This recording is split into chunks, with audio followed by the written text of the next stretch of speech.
Halo semuanya, balik lagi sama gua Ilham di ngomongin saham one on one. Daripada ngomongin orang, mending kita ngomongin saham.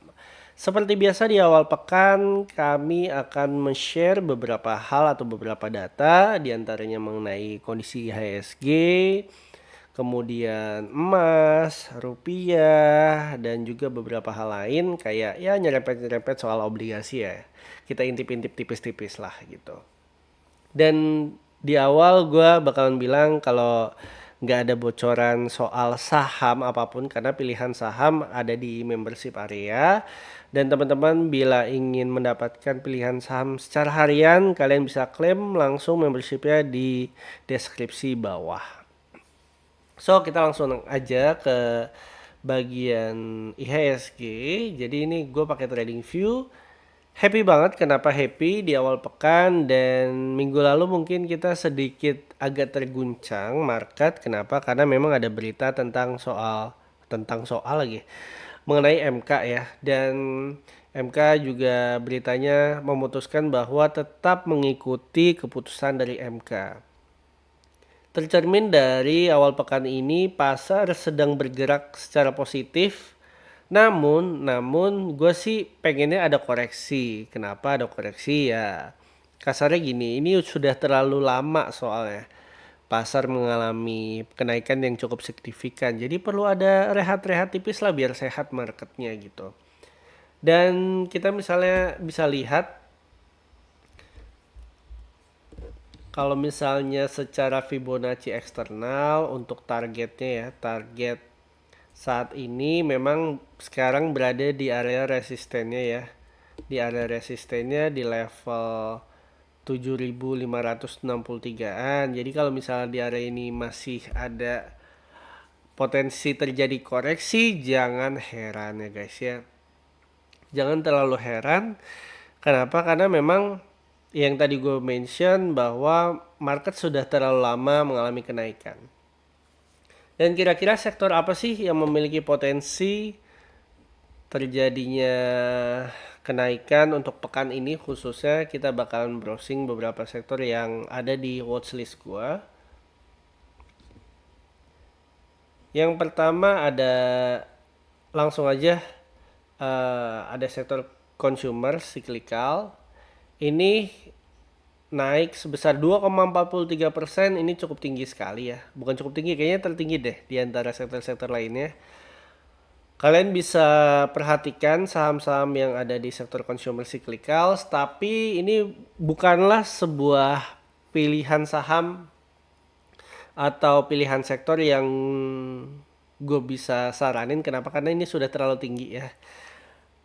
Cuman kalau misalnya profil risiko kalian agresif, kalian mau cari saham-saham yang bagian sektor consumer cyclicals, ya nggak apa-apa juga. Kemudian kita lanjut ke ini bukan bukan sektor ya, ini Dow Jones Index. Kemudian ke sektor basic materials, ini sempat juga gua analisis tadi. Sebenarnya videonya udah diupload cuman nggak ada suaranya. Kurang lebih ini potensial inverse head and shoulders. Kita lihat aja penutupan dan untuk besoknya seperti apa. Bila pergerakannya tembus lebih melebihi 1363, maka berpotensi ke 1455. Dan ini merupakan salah satu sektor yang bisa kalian pertimbangkan. Jangan ditelan mentah-mentah, tapi oh yaudah gue beli aja sektor yang saham-saham di sektor basic material semuanya, ya nggak gitu juga ya guys ya. Kalian juga harus perhatikan emiten-emitennya secara fundamental dan teknikalnya bagaimana. Jangan ditelan mentah-mentah. Next kita ke sektor energi. Walaupun masih mengalami kenaikan, tapi ini cukup signifikan. Gue sih kalau misalnya kalian sudah memiliki saham tersebut bisa di hold. Kalau belum ya nanti aja menurut gue pribadi ya. Tapi kalau misalnya mau kok kalian sikat ya terserah. Kalau ini bukan sektor yang lebih ke arah indeks ya. IDX 30 juga masih mengalami kenaikan dan sebenarnya di sini ada gap sih. Bisa saya cuman naik, cuman buat nutup ini ke level 483-an terus balik lagi bisa gitu.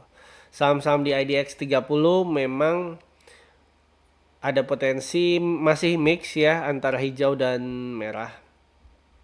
Ini HSG yang kita bahas. Kemudian untuk properti menurut kami pribadi ini masih relatif stabil menuju ke level resistennya di 707,91. Buat teman-teman yang ngintip-ngintip properti atau saham-saham properti juga nggak masalah, cuman mungkin saran gue sedikit porsinya jangan terlalu banyak. Nah, begitu juga di sektor finance, porsinya jangan terlalu banyak. Kenapa? Karena sudah mendekati level primary resistennya di level 1492 atau 1500 lah area tersebut. Jadi ditahan-tahan, jangan barber-barber. Kemudian ada liquid 45, ini hampir sama seperti IDX 30 pergerakannya ya. Bedanya kan mungkin ya ada beberapa saham yang beda kan. Terus di ini cuma 30, IDX 30, di sini ada 45 saham, di sini ada 30 saham, di sini ada 45 saham. Ini Kompas 100 ya. Mirip-mirip sih kalau misalnya indeks-indeks seperti itu. Ini Jakarta Islamic Index 70 setelah break dari resistennya, area resistennya di 183. Nah, teman-teman juga bisa mempertimbangkan saham-saham pilihan nih di indeks Jakarta Islamic Index 70. Terus ada pertanyaan nih, kayak gua mungkin muslim ya, pengen nih cari-cari saham-saham yang memiliki sistem syariah. Nah, jawabannya adalah teman-teman bisa melihat di indeks ini Jakarta Islamic Index 70. Ini berisi tentang 70 saham yang berbasis syariah. Maksudnya sistem syariah gitu. Nggak ada rokok, nggak ada alkohol. Kalian bisa cari di sini. Nggak ada bank juga. Terus healthcare ya. Ini masih cukup menarik, tapi saat ini kalau misalnya kita lihat beberapa candle terakhir, power seller lebih banyak daripada power buyer. Ya mirip-mirip sih, tapi memang dari 6 Agustus sampai ke 21 Agustus telah mengalami kenaikan yang cukup signifikan. Kalau menurut gue ntar dulu deh saham-saham di sektor kesehatan. Terus teknologi ini masih primernya downtrend. Ini gua coba analisis lebih lanjut ya, secara lebih detail lagi. Gua lihat kalau misalnya belum bisa menembus ke level, ya amannya sih di atas level 3437 ya.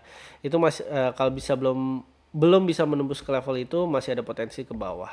Ke bawahnya at least ya 2800. Terus infrastruktur. Ini juga salah satu pilihan sektor yang gue lirik ya. Jadi ada dua sektor, infrastruktur sama sektor basic materials. Kita lihat infrastrukturnya seperti apa. Nah, seperti ini. Kenapa? Karena ini di sini ada harami, potensial harami. Dia bisa confirm haraminya ketika dia pergerakannya telah break di atas 1600. Ya, hopefully kalau nggak sekarang besok lah. Kalau pergerakannya mengalami penurunan di bawah 1580, kalian skip dulu aja karena bisa berpotensi ke 1539 dan balik lagi ke 1500.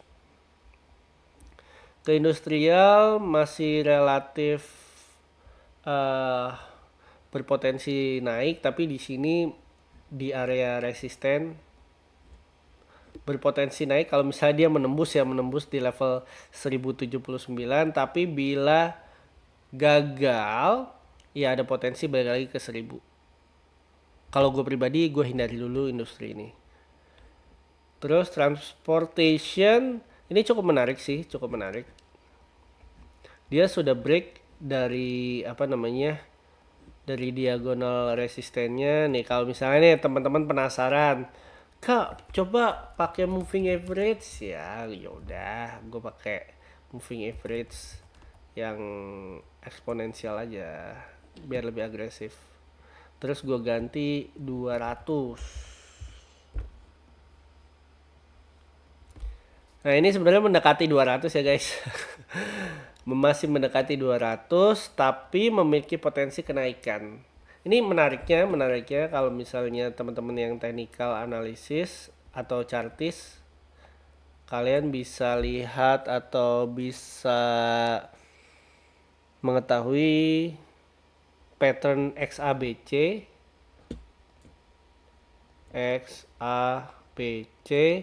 yang mana target profit BC sama dengan garis dari X ke A gitu. Nah, kalau misalnya C tertembus kan ada potensial melebihi MA 200. Nah, di mana kalau secara teori ketika pergerakan di atas MA 200 itu menandakan tren berpotensi melanjutkan kenaikannya kembali. Ya, masih ada potensi ya. Walaupun kalau misalnya dekat di garis MA 200 juga ketar-ketir.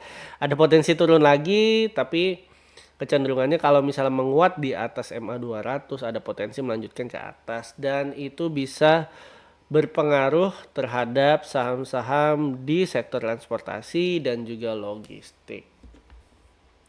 Ya untuk saat ini yang cukup gue lihat dari dua sektor utama yaitu dari sektor basic materials dan infrastruktur. Mana nih tadi?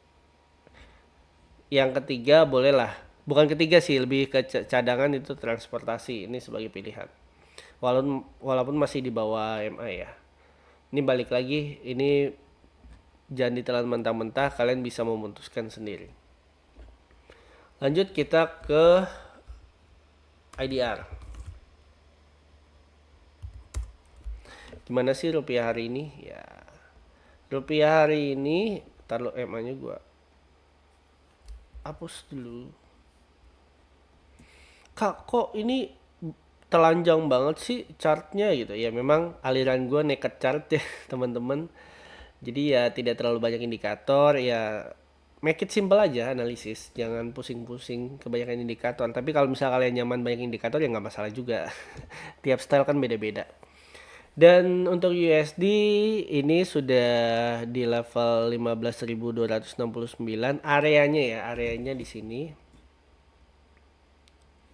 Nah, nextnya bagaimana kalau misalnya terjadi September atau bulan depan suku bunga US di cut dan potensi BI rate juga di cut, kami memprediksi bahwa rupiah bisa menguat sampai level 14.629 area seperti itu. Sebentar, biasanya nurut sama Fibonacci, tuh kan, area sini. Terus abis itu rupiah ke area sini. Ya bisa area sini. Area sini juga bisa. Tapi kami meyakini area yang primary-nya di 14.629 untuk USD IDR.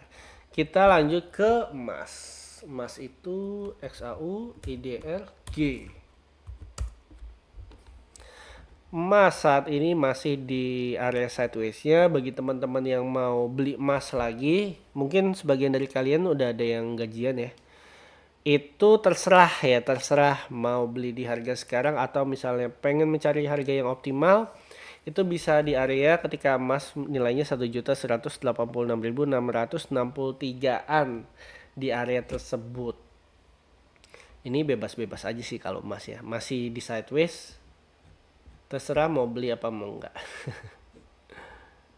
Ya buat investasi jangka panjang. Terus abis itu kita ke US 10-year obligation. 10-year obligation, 10-year bonds. Ini punya US bondsnya sekarang di level 3,791%. Dan balik lagi, rencana The Fed memangkas suku bunga September ini, if hal itu terjadi, kan misalnya satu kali, bisa aja 2 atau 3 kali ya, belum ada berita lebih lanjut, itu ada potensi menurut kami sampai level area 3,2% sampai 3,3%. Nah itu juga bisa berdampak terhadap Indonesia 10-year government bonds juga.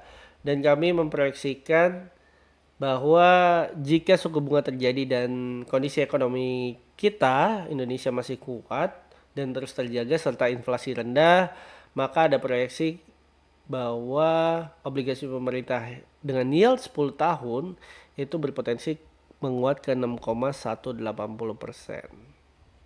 Jadi gini guys, kalau misalnya kalian punya obligasi yang di reksadana pendapatan tetap, entah itu obligasi pemerintah isinya atau obligasi korporasi, kalau misalnya ini nih dari Indonesia obligasi pemerintah yield 10 tahun, kalau misalnya di TradingView ID 10Y pergerakannya naik, maka coba deh kalian lihat. Misalnya kalian beli di sini, terus naik, kemungkinan harga obligasi kalian atau portofolio kalian bakalan turun atau minus. Nah, sebaliknya, ketika pergerakan ini dari 7,2% jadi 6,5%, kalau misalnya ini kan turun ya, tapi secara nilai obligasi akan menguat. Itu korelasi terbalik gitu. Paling itu aja sih teman-teman yang tadi gue bilang di awal, kalau hari ini nggak ada pilihan saham dan ya memang tidak ada pilihan saham.